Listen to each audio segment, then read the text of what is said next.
नमस्कार, स्वागत है आप सभी का। आपके साथ मैं हूं पुनीत। चलिए खबरों की करेंगे शुरुआत और सबसे पहले एक बड़ी और अहम खबर आपको बता दें। छत्तीसगढ़ की राजधानी रायपुर से बड़ी खबर यह है कि भानु प्रतापपुर उपचुनाव की हार पर पूर्व सीएम डॉक्टर रमन सिंह ने बयान दिया है। और डॉक्टर रमन सिंह ने सबसे पहले तो सावित्री मंडावी जो कांग्रेस की उम्मीदवार थी उनको बधाई दी है। और कल जो भारतीय जनता पार्टी के नेता जो कह रहे थे कि जनता का फैसला शिरोधार्य है, आखिरी फैसला जनता करती है, जो भी हुआ है जनता ने फैसला किया है तो हम उसे स्वीकार करते हैं। आज एक दिन बीता है और सुर बदल गए। कांग्रेस ने षड्यंत्र करके चुनाव जीता है, यह आरोप लगा रहे हैं पूर्व सीएम रमन सिंह। और सत्ता का दुरुपयोग और चरित्र हनन करके कांग्रेस ने भानु प्रतापपुर उपचुनाव को जीता है। ब्रह्मानंद नेताम पर लगे आरोप और सहानुभूति वोट के कारण कांग्रेस जीत पाई है, वो ये कह रहे हैं।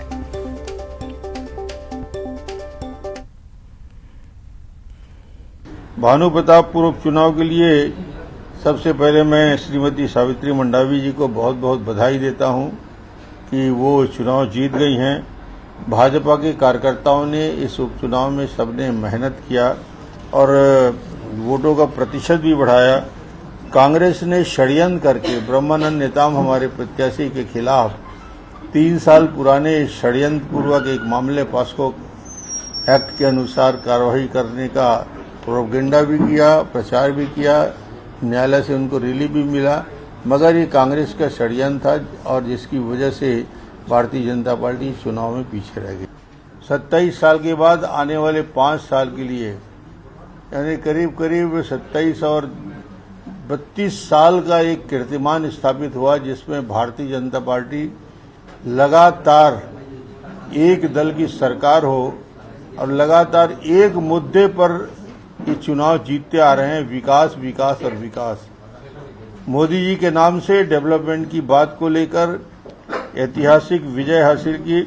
156 सीट जीते हैं, 52.5% वोट शेयर हुआ है और आज तक के इतिहास का सर्वाधिक विधानसभा में विजय हासिल मिली है। चलिए बढ़ते हैं आगे। बात अगली खबर की। रायपुर से एक और बड़ी खबर। पूर्व सीएम रमन सिंह के बयान पर पलटवार भी हो गया। कांग्रेस पलटवार कर रही है और भानु प्रतापपुर चुनाव की हार को रमन सिंह स्वीकार करें और जीत को षड्यंत्र बताना ये क्षेत्र की जनता का वो अपमान कर रहे हैं। ये जीत कांग्रेस के 4 साल के विकास के कामों का नतीजा है। ये कांग्रेस की तरफ से कहा जा रहा है भूपेश बघेल की विश्वसनीयता पर जनता मुहर लगा रही है, ये कांग्रेस ने जवाब दिया है।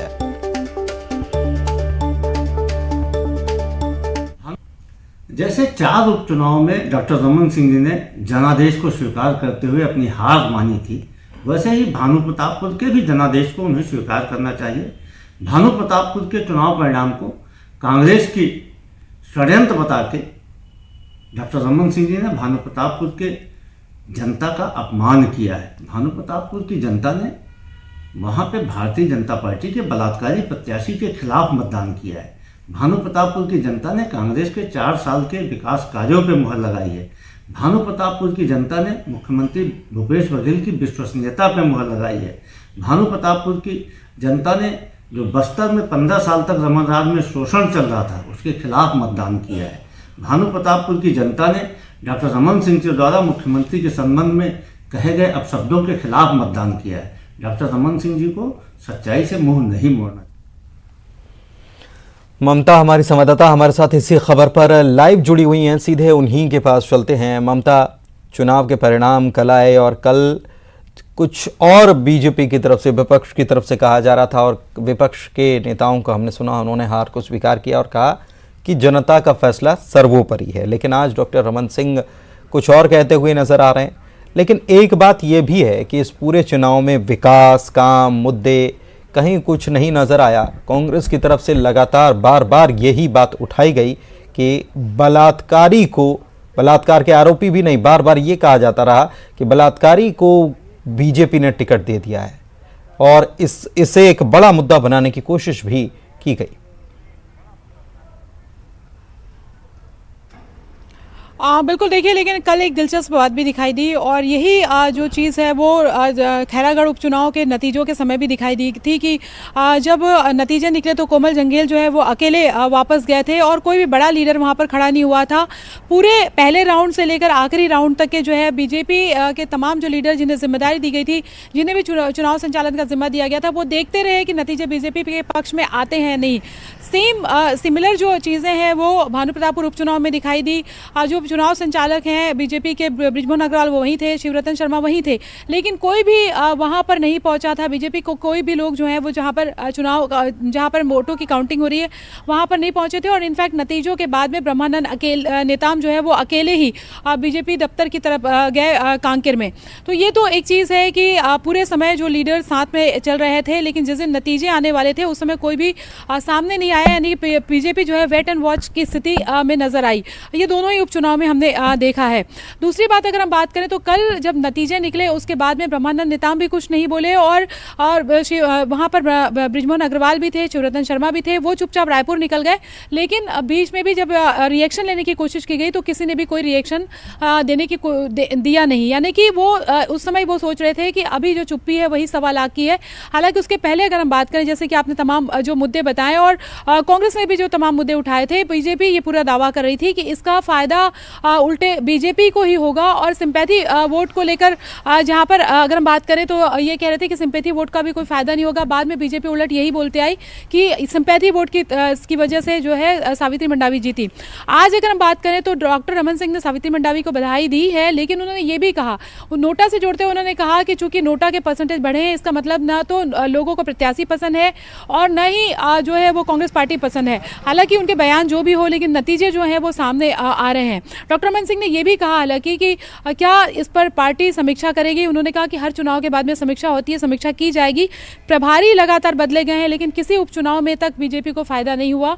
इस पर उनका कहना था कि प्रभारी बदलना जो है वो पार्टी की एक नियमित प्रक्रिया होती है, इसको उपचुनाव के से नहीं देखना चाहिए, महज एक उपचुनाव है। ये चूंकि नतीजे आने के बाद का बयान है, नतीजों के पहले अगर हम बात करें तो ये जो उपचुनाव है बीजेपी और कांग्रेस दोनों के लिए साख का सवाल बना हुआ था और बीजेपी खुद ये कह रही थी कि इस उपचुनाव के जो नतीजे हैं जो आएंगे बीजेपी के पक्ष में आएंगे और वो कांग्रेस पार्टी के लिए अलार्मिंग होंगे। ये ट्रेलर होगा कांग्रेस पार्टी के लिए, एक अंगड़ाई होगी और 2023 में ये बताया 2023 के चुनाव के लिए रणनीति देखिए ममता, अभी हमने जब प्रभारी बदले गए थे या प्रदेश अध्यक्ष को बदला गया था तब बीजेपी की आक्रामकता हमने देखी कि उसकी रणनीति बहुत तेजी से बदली थी। अभी एक उपचुनाव हुआ और उपचुनाव में बीजेपी बड़ा दावा कर रही थी और इतने दावे से अजय चंद्राकर ने बोला था पत्रकारों को कि कल सुबह 11 बजे आना और फिर बात करना, अभी सवाल मत करो। ये या बृजमोहन अग्रवाल जो हैं उनका भी पूरे प्रचार के दौरान हमने देखा कि उनकी जो चेहरा मोहरा या उनकी जो स्टाइल थी वो बिल्कुल अलग थी, एक एग्रेशन वाली स्टाइल थी। लेकिन क्या अब इसमें कुछ बदलाव किया जाएगा पार्टी की तरफ से इस उपचुनाव में मिली हार के बाद? देखिए, डॉक्टर रमन सिंह ने कल तक के जो बीजेपी ये कह रही थी कि ये उपचुनाव नहीं है बल्कि 2023 का ट्रेलर होगा कांग्रेस के लिए और बीजेपी के खाते में जाएगा। आज तो पूरी पार्टी अगर हम बात करें तो आज डॉक्टर रमन सिंह का ये बयान है जो बीजेपी के राष्ट्रीय उपाध्यक्ष हैं, उनका कहना है कि ये महज उपचुनाव है। हालांकि इसके पहले तक अगर हम बात करें तो बीजेपी और कांग्रेस दोनों के लिए ये साख का सवाल बना हुआ था और बीजेपी खुद ये कह रही थी तमाम लीडर्स के, जैसे कि आपने भी बताया कि अजय चंद्राकर का बयान आया था कि भाई आप 11 बजे आकर, परसों जब उन्होंने कहा था कि 11 बजे आकर आप देखिएगा, यानी कि वो पूरे कॉन्फिडेंट बीजेपी जो है वो दिख रही थी कि नतीजे जो उनके पक्ष में आएंगे। शुरुआती 4 राउंड जब देखेंगे वो बीजेपी के लिए भी चौंकाने वाला था क्योंकि बीजेपी ये मान करके चल रही थी कि नंबर 1 पे बीजेपी रहेगी और उसके बाद में जो है वो दूसरे नंबर पे अकबर कुर्राम रहेंगे और कांग्रेस तीसरे नंबर पे रहेगी।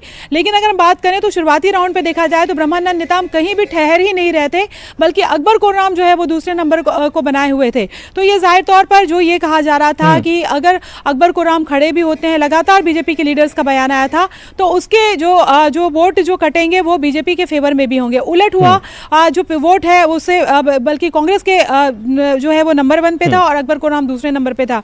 तो जाहिर तौर पर ये बयान तो बीजेपी अब बदल रही है। पहले जो बयान दिए जाते थे या पहले जिन इश्यूज को लेकर ये कहा जा रहा था कि ये मुद्दा है, अब उससे साफ मुकरा जा रहा है। बीजेपी भले बयान बदले, अपनी बातों को बदले, कुछ और कहे, हार की वजह पहले हार स्वीकार करे, बाद में वजह कुछ और गिनाने लग जाए। लेकिन जो भी है, पार्टी अंदर ही अंदर तो समझ रही है कि आखिर हारे क्यों हैं, और उसकी समीक्षा भी की जाएगी, भले ही मीडिया में ये बातें न आने दी जा रही हो। बहुत शुक्रिया ममता आपका इस जानकारी के लिए। आगे बढ़ते हैं, जगदलपुर से बड़ी खबर बता दें। आबकारी मंत्री कवासी लखमा जगदलपुर पहुंचे। आसना चौक पर कांग्रेस के कार्यकर्ताओं ने उनका स्वागत किया, बाइक रैली भी निकाली। आपको बता दें कि कवासी लखमा जिम्मेदारी संभाल रहे थे भानु प्रतापपुर चुनाव में ही, और वहां पर एक बड़ी जीत कांग्रेस ने दर्ज की, तो इसके बाद यहां उनका जोरदार स्वागत हुआ। मंत्री कवासी लखमा ने बयान दिया कि भानु प्रतापपुर उपचुनाव और हिमाचल में जीत मिली है, और राहुल गांधी की भारत जोड़ो यात्रा के कारण ये जीत मिली है। हालांकि आपको बता दें कि ना हिमाचल गए थे राहुल गांधी, ना छत्तीसगढ़ में पहुंचे थे, लेकिन उन्होंने कहा है कवासी लखमा ने कि ये जीत मिली है। 2024 में राहुल गांधी प्रधानमंत्री बनेंगे, ये भी उन्होंने कह दिया। इधर केदार कश्यप पूर्व सीएम रमन सिंह पर निशाना साधा, पूर्व मंत्री बृजमोहन अग्रवाल को भी निशाने पर लिया, और बीजेपी राज्यपाल के पास जाकर आरक्षण पर जाकर हस्ताक्षर करवाए, ये भी सलाह दे डाली। हमारा बस्तर में भी युवा कांग्रेस का भारत जोड़ो आंदोलन, हमारा मुख्यमंत्री परवारी था हिमाचल में, वहाँ सरकार आया, और हमारे बान प्रतापपुर में माननीय भूपेश बघेल के नेतृत्व में हमारे उपचुनाव थे। मनोज मंडावी के धर्मपत्नी बान प्रतापपुर में जीता है।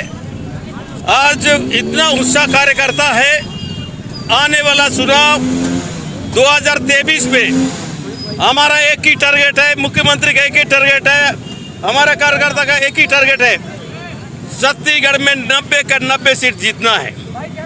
यही उत्साह के साथ हमारे कार्यकर्ता, कल बीजापुर जाऊंगा, सुकमा, सब जगह इसी प्रकार उत्साह रहेंगे।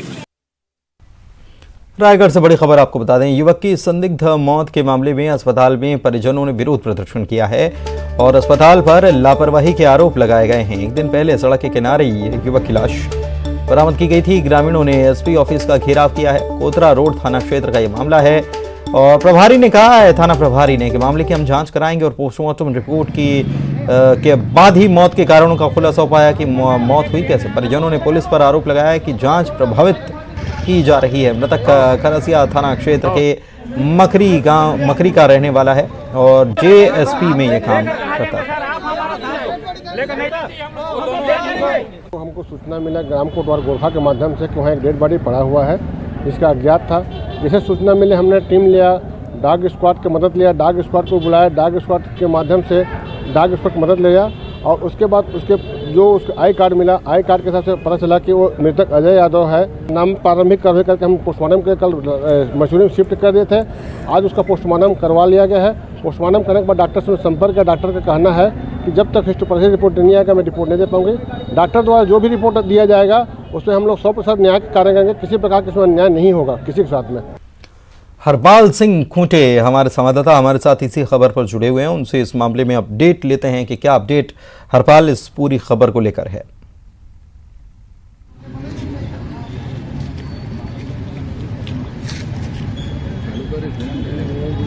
हरपाल, आप तक आवाज पहुंच पा रही है? जी पुनीत, निश्चित तौर पर जो युवक की मौत हुई, जी बोलिए।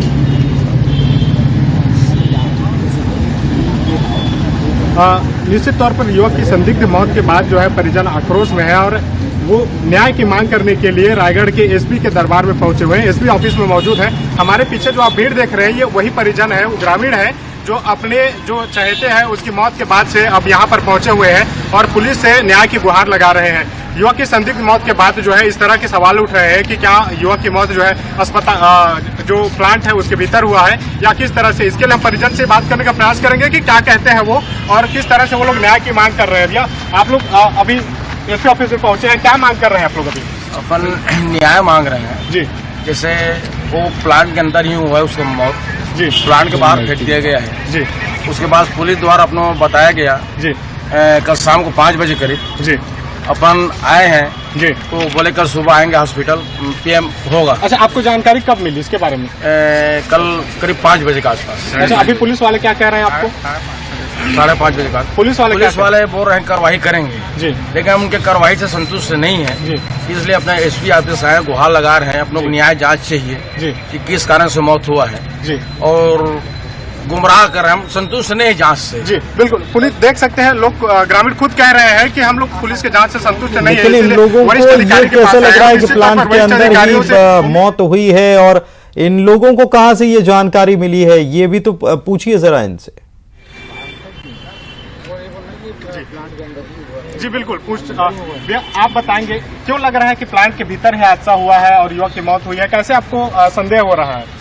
हमको संदेह इसलिए लग रहा है कि मृतक के शरीर में कहीं ऐसा चोट नहीं दिख रहा है जिसको हम समझे कि ये एक्सीडेंट है जी या फिर इसको कुछ घटना, ऐसा हमको कुछ नजर नहीं आ रहा है जी। इसको हम दुर्घटना समझे जी। इसको हमको देखते हुए ये लग रहा है कि ये हमको संदेह है, पूरा संदेह है जी। कि इसका मौत का कारण कुछ और ही है। अच्छा, अभी क्या आप बॉडी को देखे हैं युवक के? जी, बॉडी को देखे हैं। क्या PM दिखा? के समय में बॉडी में कुछ चेंजेस दिखा? बॉडी में लग रहा है हल्का हल्का नीलापन आया हुआ है शरीर में जी, और एक दो जगह कुछ निशान है, एक दो जगह कपड़ा थोड़ा सा फटा हुआ है जी।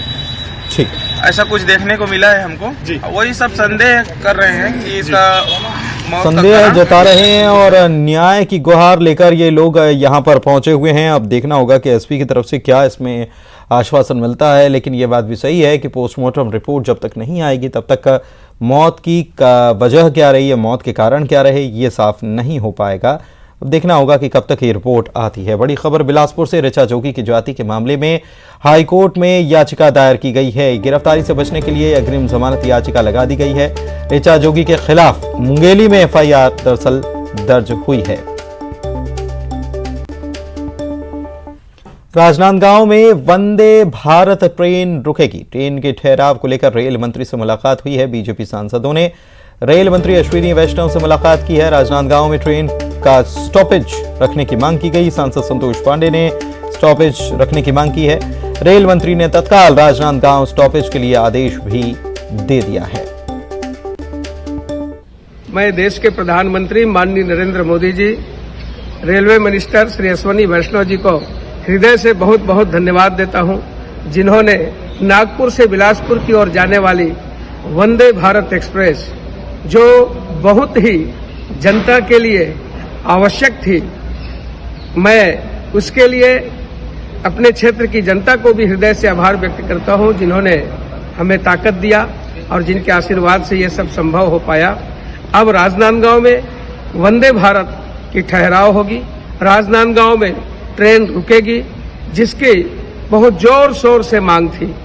मैं स्वर्गीय राजा बलराम दास जी की जो आकांक्षा थी, जो इच्छा रही कि जो मैंने धरती दान किया है, जो भूदान किया है, मेरे राजनांदगांव में सभी ट्रेनें रुके, आज उनकी आशा अनुरूप यह ट्रेन भी रुक रही है। मैं पुनः अपने लोकसभा क्षेत्र की जनता को हृदय से आभार व्यक्त करता हूं। ये शक्ति, ये ताकत आप सबकी है।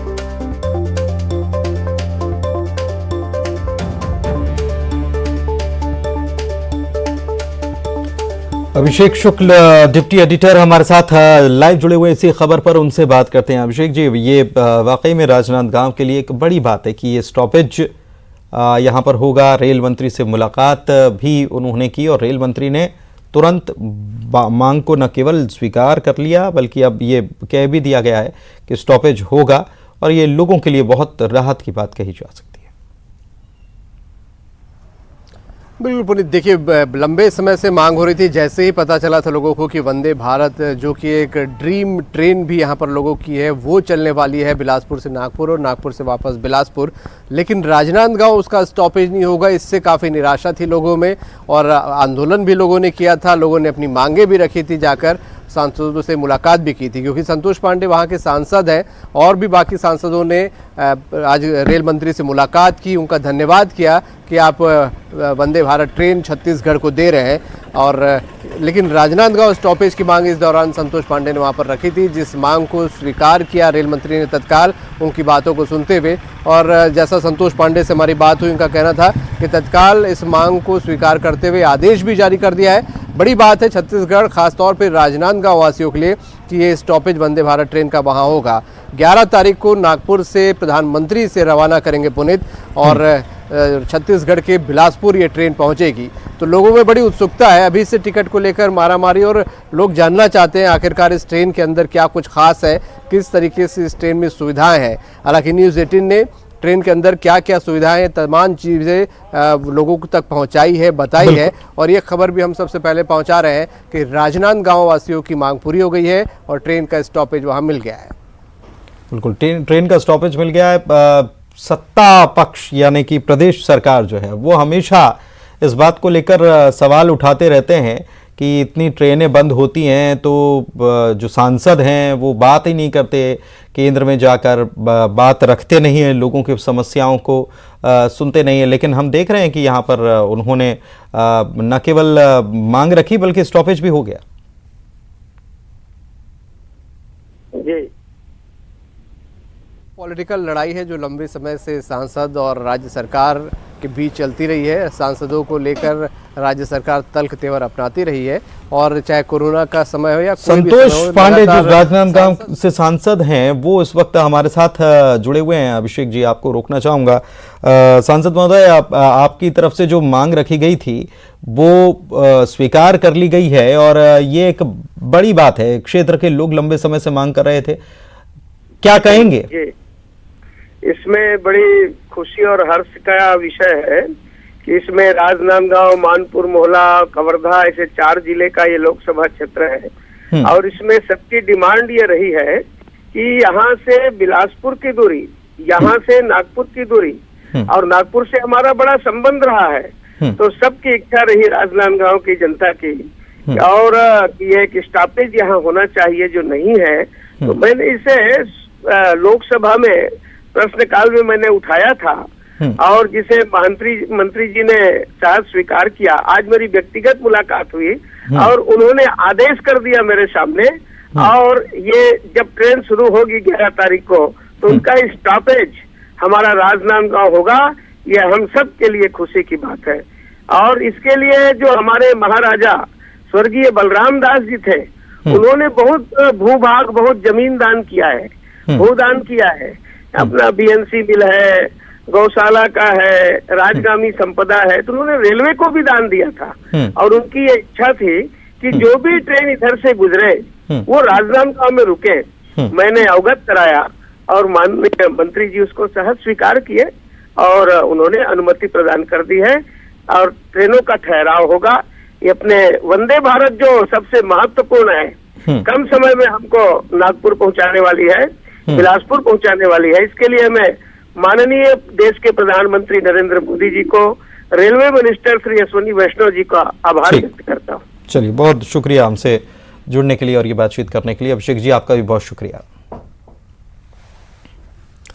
जबलपुर से खबर आपको बता दें, मनचले ने छात्रा को चाकू मार दिया। दोस्ती से इनकार करने पर छात्रा को चाकू मार दिया। घटना का सीसीटीवी फुटेज अब सामने आ गया है। गुरुवार को चाकूबाजी की घटना हुई है। पुलिस ने एक संदिग्ध को इस मामले में हिरासत में लिया है, और एक नाबालिग भी वारदात में शामिल होने की खबर है। नाबालिग के भी जांच में पुलिस जुटी हुई है। जबलपुर में मनचले ने छात्रा को चाकू मार दिया। ये देखिए तस्वीरें भी।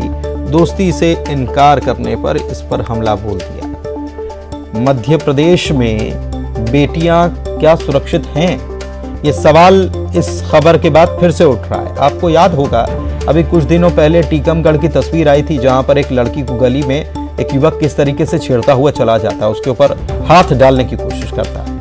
ग्वालियर में खबर आई थी, वहां पर भी एक जो व्यक्ति है वो अकेला पाकर लड़की को पकड़ने और उस पर झपट्टा मारता है। उज्जैन में बहन को छेड़ने से रोकने पर लड़के की हत्या कर दी जाती है, उसको चाकू मार दिया जाता है। उज्जैन में ही आज हमने आपको खबर दिखाई कि कैसे लड़की से छेड़खानी का विरोध करने पर उसके घर में जाकर और पथराव किया जाता, मारपीट की जाती है। और यहां पर आप देखिए, जबलपुर संस्कार धानी, लेकिन यहां पर भी देखिए क्या बेटियां मध्य प्रदेश में सुरक्षित हैं? इस खबर से सवाल ये, क्योंकि दोस्ती करना चाहता था, लड़की को रास्ते में रोका, जबरदस्ती उसके साथ करने की कोशिश की और जब छात्रा ने मना कर दिया तो उसके ऊपर हमला बोल दिया। गुरुवार को चाकूबाजी की घटना हुई थी। एक संदिग्ध को इस मामले में हिरासत में ले लिया गया है, लेकिन बेटियां कितनी सुरक्षित हैं, ये लगातार सवाल खड़े हो रहा है पूरे मध्य प्रदेश में।